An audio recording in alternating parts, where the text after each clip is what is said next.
উপস্থিত সময় সংক্ষিপ্ত, এই জন্য আর সংক্ষিপ্ত আমার সংক্ষিপ্ত শেষ করছি। খোদা হাফেজ।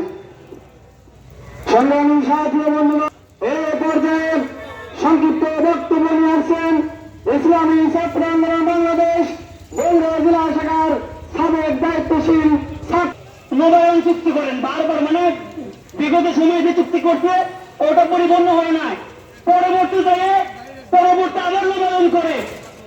আবার নবায়ন করে আমরা বাংলাদেশ থেকে এখন চুক্তি করি কেন আপনার ইয়ে হয় না? হ্যাঁ, তিস্তার পানি আছে। আমরা সম্মানিত উপস্থিতি, আসসালামু আলাইকুম।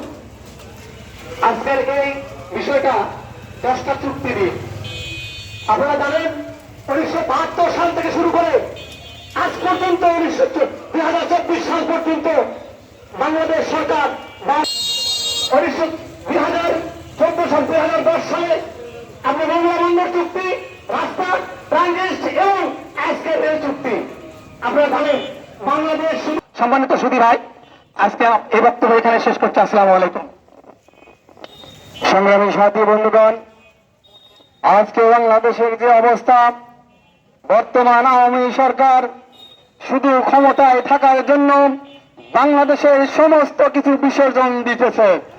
প্রিয় ভাইরা, আজকে ভারত থেকে বাংলাদেশের কে মন্ত্রিত্ব পাবে, ভারত থেকে প্রিসক্রিপশন দেওয়া হয়, আজকে বাংলাদেশের সচিবদের বদলি করা হয়, আজকে বিভিন্ন ভারতের ইঙ্গিতাই করা হয়।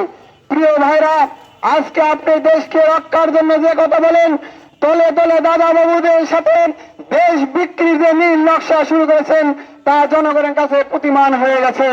ইতিমধ্যেই আপনারা দেখেছেন, আমার এক ছাত্রনেতা বলেছেন আপনি প্রত্যেক বছরই এই চুক্তিগুলো নবায়ন করতে চান, কোনো কিছু নিতে পারেন না।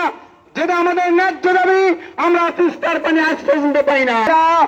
আবার ওই দেশে সুজলা সুফলা শস্য শ্যামলা সার্বভৌমত্ব দেশ রক্ষার জন্য আবার আন্দোলন করতে হবে।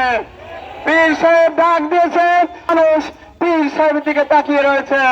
প্রিয় ভাইয়েরা, আন্দোলন ছাড়া কোনো গতি নাই। কি করবেন?